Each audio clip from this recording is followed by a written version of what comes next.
Hello and welcome to Sustain, podcast where we talk about open source sustainability for the long haul. This episode is part of our Maintainer Month, which we're celebrating maintainers along with GitHub. So today I have a maintainer on the podcast. I am, of course, Richard Littauer. I'm the only host today. Hello, everyone. Nice to be here. And my guest today is Bob Killen. Bob, how are you doing today? Not too bad. It's, pretty good for a Monday. Pretty good for a Monday. I will take it. Excellent. Speaking of Mondays, or we're starting with M, Bob is calling in today from Minneapolis, Minnesota, where he is a program manager at Google. Moving right on to K's, he is also big in the Kubernetes space. So he's in the SIG for Contributor Experience chair, or the chair of the SIG for Contributor Experience, and he's an elected steering committee member. I believe SIG stands for Special Interest Group. Yep. Is that correct? Okay, just for those listeners like me who are a bit slow on the uptake. As well as being part of the Google OSPO, along with amazing people like Amanda Kasari, our one and only awesome host, along with all the other hosts. With a focus on cloud native computing, he serves on Kubernetes, right? He's been doing that for a while, but he comes from an academic background. He spent 15 years at the University of Michigan with a focus on computational research, which is awesome. And as a CNCF ambassador, Bob has worked towards improving high-performance computing, machine learning, and other research initiatives by integrating them with cloud-native practices and tooling. Passionate about academic outreach, outspoken advocate of open source, open science, and passionate about pets of the four-legged variety, of which I assume he means mammals like dogs and cats, and not the tuatara, which is illegal to have. Bob, okay, so you have a lot of experience. You've done a lot of things in a lot of different spaces, and it seems like you used to be an academic and then moved over to Google. I think my first question is, how do you find the process of maintaining Kubernetes and maintaining a role in special interest groups while also being a full-time paid staff member at an organization that takes a lot of time, like Google? Thankfully, in my role, Google encourages me to contribute. Awesome. Part of my role is to be active in the Kubernetes community and being part of OSPO and just continue to make sure that it continues to be healthy and we get a nice flow of contributors coming into it and trying to make sure that we have more sort of growing on the ladder and going into the leadership positions just to make the project sustainable for the long term. That is awesome. Okay, so you're one of those lucky people who has figured out the golden egg scenario where you get to work on open source during your daylight hours, during your work hours. Love that. That's awesome. Next question. Do you ever stop working? Because a lot of people in those roles continue to work. No? Okay. I have no such thing as work-life balance. Excellent. And by excellent, I mean, I'm sorry? That's okay. How long have you been in the open source space? Quite some time now. Honestly, going back to the mid-2000s, although even earlier than that, I was actually part of 2600 and the local hacker and nerd scene in the late 90s. Cool. But in terms of actively contributing back, probably the mid-2000s. What made you make the switch from academia? I really enjoyed academia and I liked what I was doing, but Google had actually reached out to me with the opportunity to contribute more to Kubernetes and sort of be in that space full time. And it was kind of hard for me to pass up. So you were already working on Kubernetes before you joined Google? Yep. Both me and my coworker / best friend, Jeff Sika, well, no longer coworker. We worked at the University of Michigan together. Late in 2013, we were working on our own sort of container scheduler thing. And then Docker came out and then Kubernetes came out. We got on board there for a bit. Couldn't really use Kubernetes in production at that point. So we pulled back and focused internally for a bit, but then really came back to the scene in 2016, 2017. Cool. I like that. I'm going to take a left shift. Tell me about the Contributor Experience SIG. What do you do there? So our group is essentially tasked with just keeping an eye out for the overall health for the project itself. In addition to, health, it's also sort of keeping track of a lot of the various services. It's a very service-oriented group where, we manage all the Zoom accounts, YouTube, GitHub, all the various little pieces just to, make sure greasing the wheels of contributing to the project.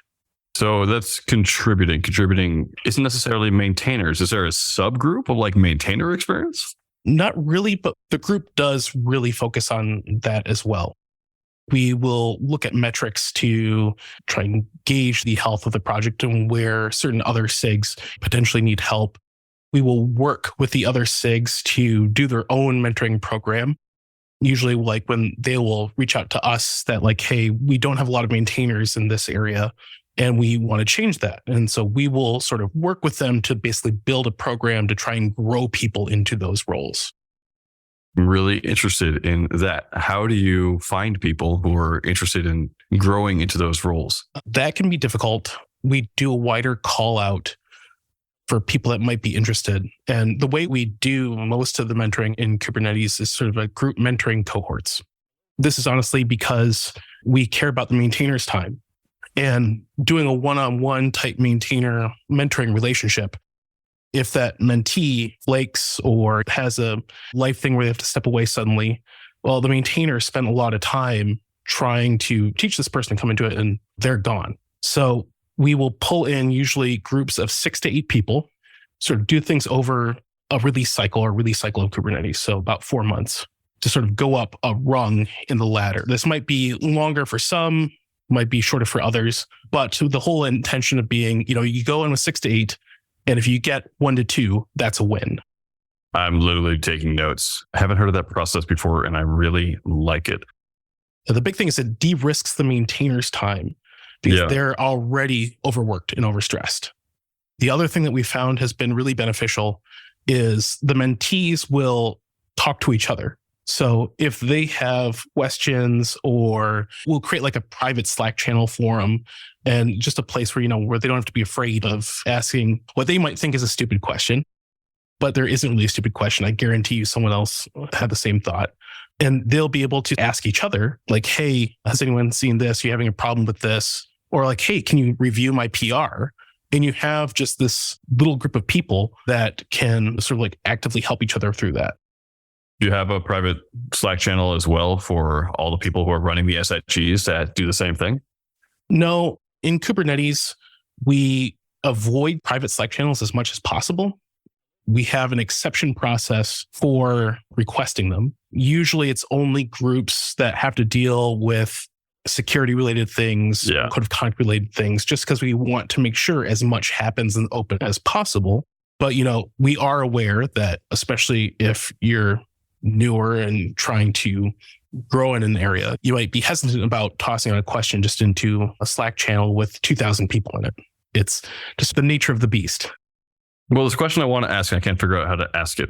So maybe I'll just state what I'm trying to figure out is being a maintainer, you're always learning. So you're always somewhat new.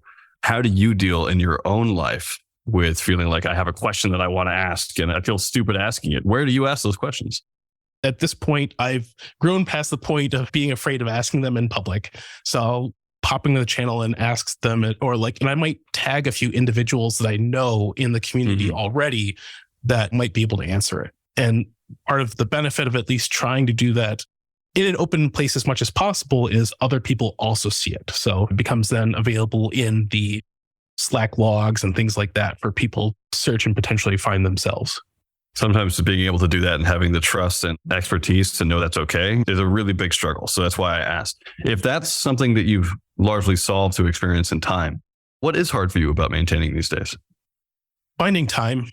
Well, yes, I do work on the Kubernetes project as part of my day job. I do also have a lot of other responsibilities, and there's a lot in the project itself. It, I believe, is the second largest open source project. We have almost 80,000 contributors, 2,000 GitHub org members, 350 repos, and there are people all over the world doing this essentially 24/7. So it can be difficult to keep up with everything. There's an endless backlog of issues, prioritizing and triaging, and it can be an issue. Do you have any tricks for shutting off? No. Cool. If you know any, please tell me. Music, meditation, going for a walk, all the things. But yeah, no, it's tough. It's tough. So obviously it's a huge labor. It's also a labor of love. It's also your actual labor. We're recording this on May Day. So just shout out to people laboring everywhere. What do you enjoy the most? What keeps you there? People. I absolutely love the people that I work with. Most of my friends over the past few years are all other Kubernetes contributors. I get like open source is the way to find friends in your 30s. I love that. Has the conference route proven effective for helping you connect with those people in real life? Oh, yeah. So KubeCon, Cloud Native Con happens. There's one in the EU, one in NA, and the one in China is coming back again.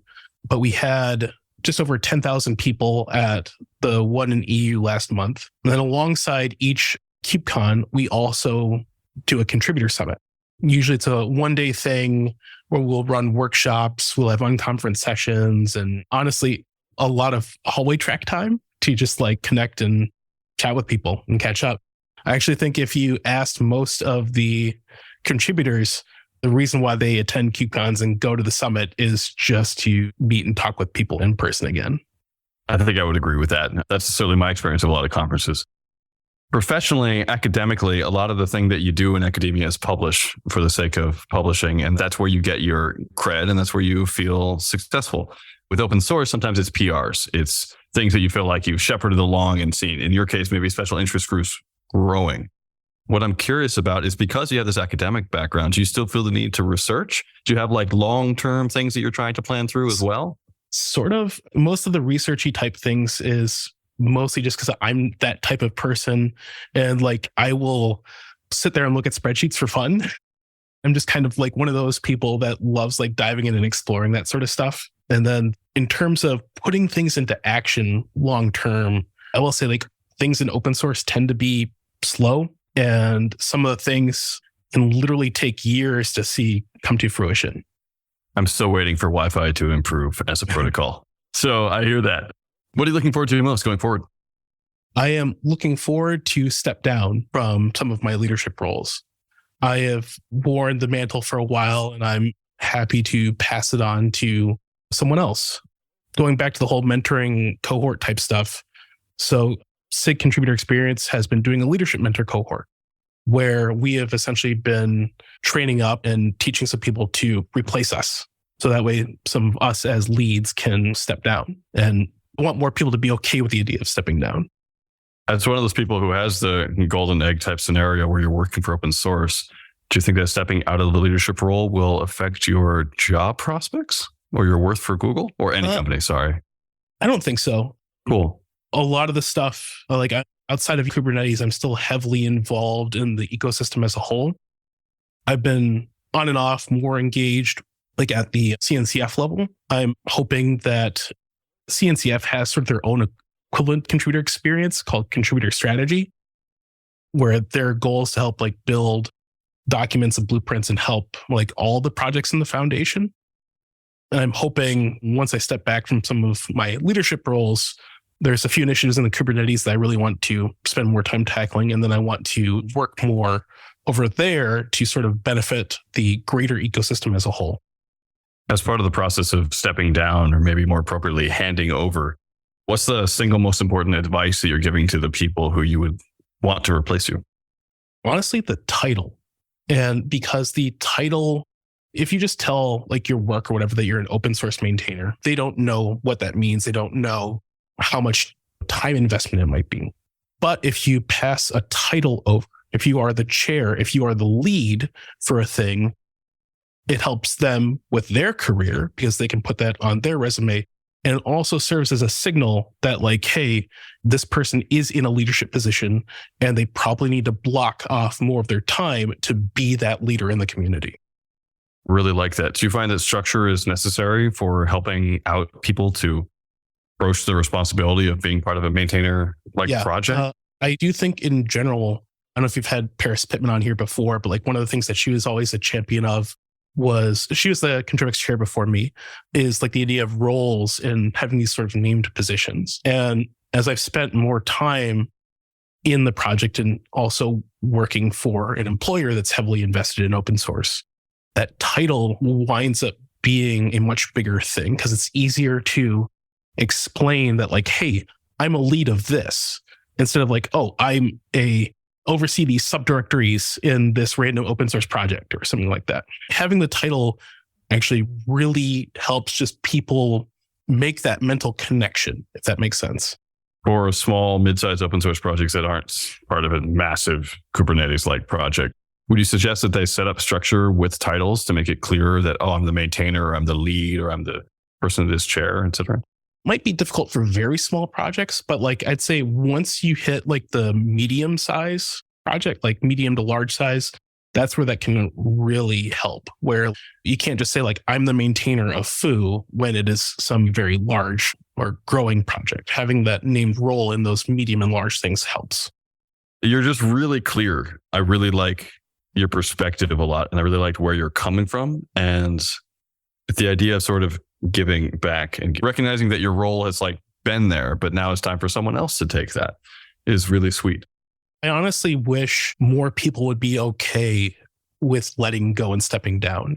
The whole idea of emeritus. Like, actually, I'd say like one of my biggest achievements in the project was pushing for what's known as emeritus approvers in the project, because it gives people a graceful way of stepping down and still being recognized for all their previous efforts, but essentially pulling them out of the group that gets assigned to PRs to be reviewed and things like that. Yeah, it's mostly like recognition. So that's recognition in the funereal type sense almost. This person has done this, but now they're gone. I'm curious, do you have any suggestions for how to recognize people as they're currently doing work? As they're currently doing work, part of it is just sort of, defining the ladder and letting them be able to climb the contributor ladder. So going back to the whole of like roles and titles, having a defined path that people can grow in the project. So that way, switching from contributor to GitHub org member isn't the only thing. You have more levels for them to sort of climb can be a big thing. Bob, it seems like it's good to hear someone who is so far down the path to give advice back down it and how to use it. I'm curious, where can people read more about you and your work on the web? I have a website that links to most of my talks. It's MrBobbyTable.es. I've noticed Mr. Bobby Tables across all the things. So if you search for that, you'll come across anything I've done pretty much online anywhere. Is that a reference to little Bobby drop tables from XKCD? Yes. So in one of my hats at the University of Michigan was a security. And so little dropping tables, and my name is Bob, and it just sort of clicked. I've actually always wanted to ask someone who knows. Would that actually work? And for those of you who don't know, there's a comic where there's a premise of a kid whose middle name is drop tables. And so you put it into the SQL database and it just kills the whole table. Would that actually work? It has happened, actually. If this is why you need to sanitize your database inputs or use stored queries. But there have been cases where someone's had null or nil as a name, and that completely screws over the table when they're entered in there as a person. That is fascinating. All right, I'm going to go get a name change at the local registrar. Bob, it's been great having you on. Thank you so much. Best of luck with your future endeavors. And listeners, I hope you enjoyed this run down Maintainer Road with Bob Killen of the Kubernetes and Google. If you have any thoughts, feel free to let us know. And yeah, Bob, thank you so much. It's been great. I really appreciate you inviting me on here. Glad to have you. Listeners, we have another podcast coming on after this one. We're trying to do 2 podcasts in a row for this special Maintainer Month thing. So do stick around, and thank you so much. Hello and welcome to Sustain, the podcast where we talk about sustaining open source for the long haul. Who are we? Where did we come from? Where are we going? Where does the stress fall on a word? Very excited to have this podcast today with Navendu Pottekkat. Navendu is a maintainer who is joining us as part of Maintainer Month. In collaboration with GitHub, we are doing these interviews with maintainers to ask them about what their experience is of maintainership and open source. So, Navendu, it's great to have you on. Thank you so much. You're calling today from Kerala. How are you doing? Yeah, doing good. And thanks a lot for having me. Yeah, thanks a lot for coming on. So Navendu is a maintainer of Apache API 6. He helps new contributors to open source by mentoring through Google Summer of Code and the Linux Foundation mentorship program. Navendu writes and talks about the cloud native ecosystem and his experience in contributing to building, scaling, and maintaining open source projects. So cloud, Apache, API, all the cool stuff. Navendu, just to start, what is API 6? So API 6 is an open source API gateway. It is hosted under the Apache Software Foundation. So an API gateway is software that sits between your client applications. So like your mobile apps, your web apps, or your developer application, and your APIs. So an API gateway is used to get traffic into your APIs. So if you have multiple APIs, an API gateway can consolidate them and provide a single place for your client applications to interact. And on top of all this, it provides features like authentication, security, fine-grained traffic control, monitoring, and so on. So if you missed all that, it's basically a reverse proxy with a lot of features. So it's like an API for APIs or something similar. How long have you been working at API 6? It has been over a year and a half. So I started early last year. Is that where you work as a full-time job? Yeah. So API 6 was initially developed by what is now API 7.ai. So they initially developed the project and they donated it to the ASF. So I now work for API 7.ai, but I work on the API 6 project. So API 7.ai is building products on top of API 6. We also want to maintain API 6 because we are building stuff on top of API 6. So I work on the API 6 stuff. Cool. Okay. That makes a lot of sense. It sounds like you spend a lot of time with mentoring as well.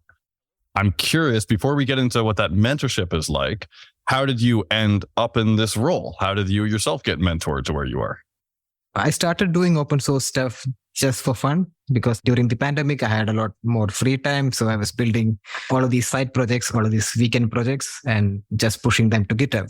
So one of those projects was moderately successful and it received a lot of contributors. It received a lot of users. And that led me to this open source path. So I was more interested in working on open source stuff. So I eventually started contributing to other open source projects as well. So instead of just building stuff on my own, I was working on other open source projects that I found interesting. Then I learned about mentorship programs. I was part of the Linux Foundation mentorship program as a mentee initially. So I had help from mentors in the community. They helped me make contributions. They helped me transition to a maintainer. And eventually I wanted to give it back. I wanted to pay it forward to the community. And then I started as a mentor in these programs. Once I started on this open source path, I was working for companies that built open source projects or like build stuff around open source projects. So I was mostly working for these companies and I was contributing to these open source projects as a part of my job. That was a pretty cool thing to do. So I kept doing it and now here I am. I like that. So you've taken the shift from being a weekend warrior to being a 9-to-5 open source person. Do you ever turn off and stop doing open source? Like, what do you do now with your evenings? I still find it really difficult to just take a step back. I guess that's a common problem for a lot of maintainers because they don't know when to shut things down because there is always something happening in the community. There are always pull requests that needs review. There are always bugs like feature requests that needs your comments. So I guess there's not really a turn off point, but I try to actively do that right now because over the past few years, I realized that not taking care of myself or being online 24/7 is taking a toll on my health and it's not sustainable, I guess. So even outside of my work, I still contribute to open source stuff. I write about open source stuff. I give talks about open source stuff. It's pretty much open source all the way. Awesome. Curious about mentorship. So you mentioned that you've gone through LF as a mentee, and then now you're a mentor, but you also do Google Summer of Code. What's the difference between those two mentorship programs for you on a day-to-day basis? Is it any different to be a mentor for both of those? I worked on the same project in both of these programs. So the project was participating in both of these programs. So I was a mentor on the same project, but through different programs. So it didn't really change what I did or the way I worked with mentees.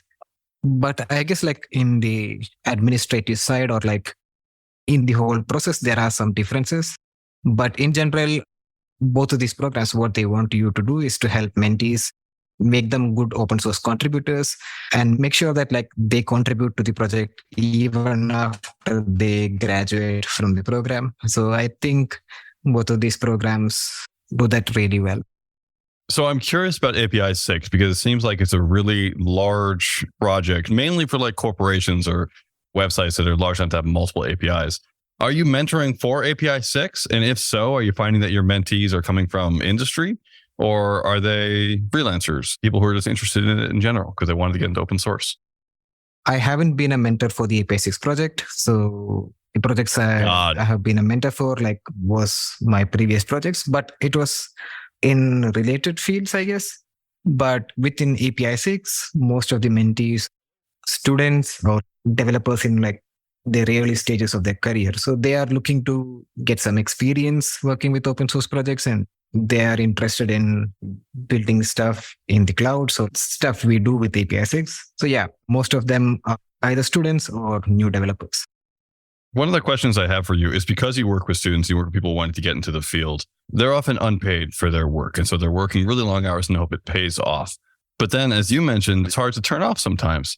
So I'm curious, how do you mentor clearly while communicating that it's a hard field to get into it because it takes a lot of time, but if you enjoy it, it'll be worthwhile?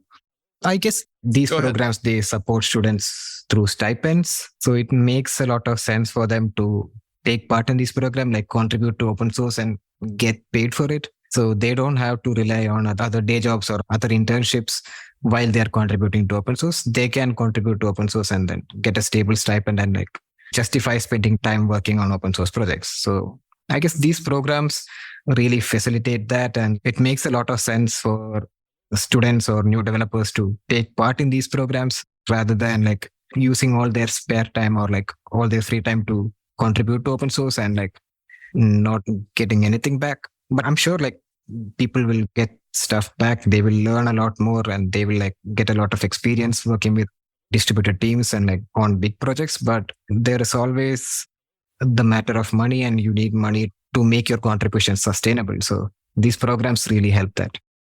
Okay, so another money question then. I'm curious about, at API 6, as a maintainer who also mentors, how do you convince the people who are paying you that mentorship is a good idea, or are you doing that on your free time mainly? So there is always some aspect of mentorship when you're working on open source projects. So even if we are not part of such programs, so like even if you're not part of Google Summer of Code or other open source mentorship programs, there is still some aspect of mentorship. You do that while you are talking to contributors. You do that when you're talking to students who are really interested in contributing to API 6. You do that like when you visit student clubs or like universities where they are really interested in contributing to open source. So there is always some aspect of that when it comes to open source projects. I guess like the entire API 6 community, I mean all the other maintainers and the project management committee, as well as the company that I work for, they all understand this aspect of community and how we are using open source to build these projects. So I guess it is pretty easy to convince them because they don't really need convincing. But I guess it changes depending on where you work for. And API 6 and API 7.ai has always been open source first, has always been community first.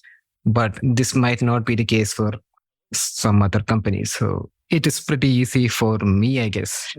Excellent. Yeah, that makes sense. How it is. You are always mentoring. I like that. I like the way you phrase that there's always some aspect of mentorship in open source. It seems like things are pretty easy for you. You're very good at describing what's going on and how the system works. So I'm curious, what's hard about open source for you? What's difficult? Like I mentioned before, there is this aspect of working all the time. So there is always issues that needs to be addressed. There are always pull requests that needs to be reviewed. And yeah, so that can be quite overwhelming if you don't like address it right at the beginning.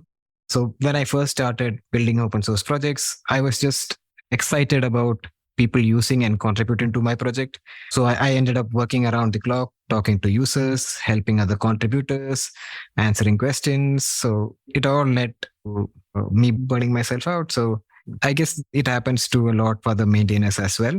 And it is also difficult to see this when you are doing all this because you are just driven by that excitement of having people use and contribute to your project.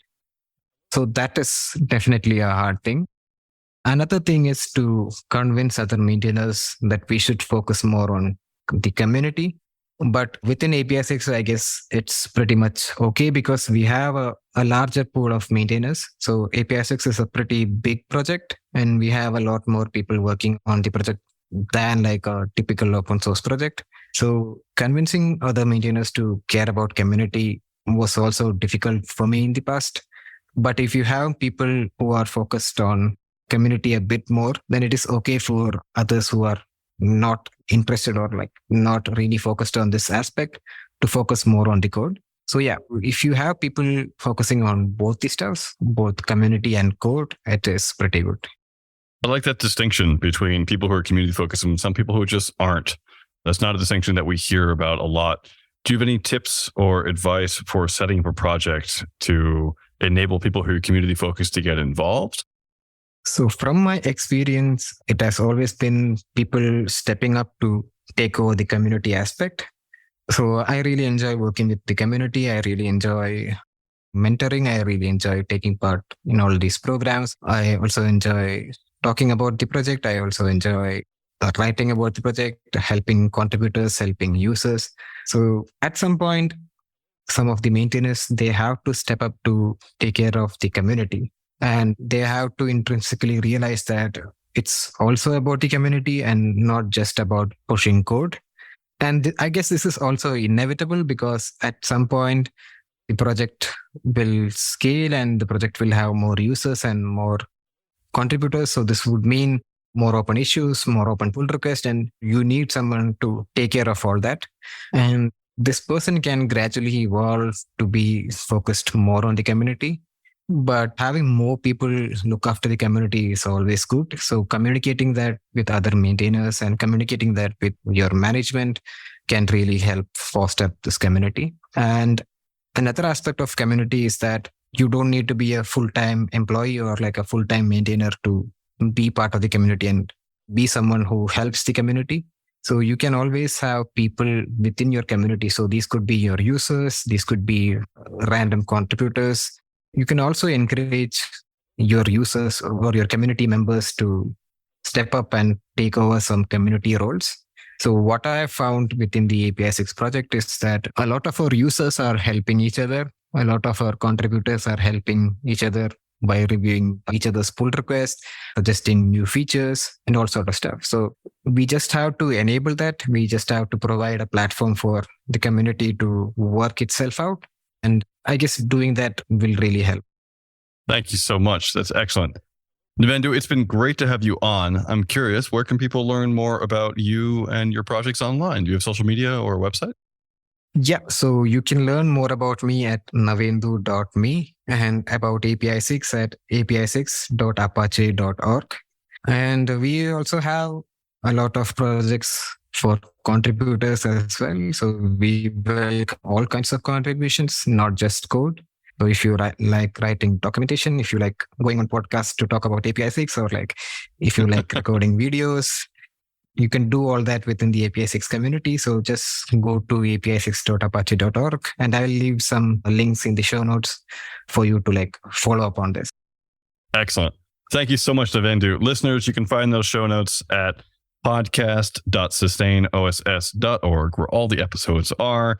As well, if you downloaded this somewhere else, like on Spotify or something, do like this podcast. It's really useful, and tell your friends about it. If you have any thoughts about Navendu's episode or about anything, feel free to email podcast@sustainoss.org.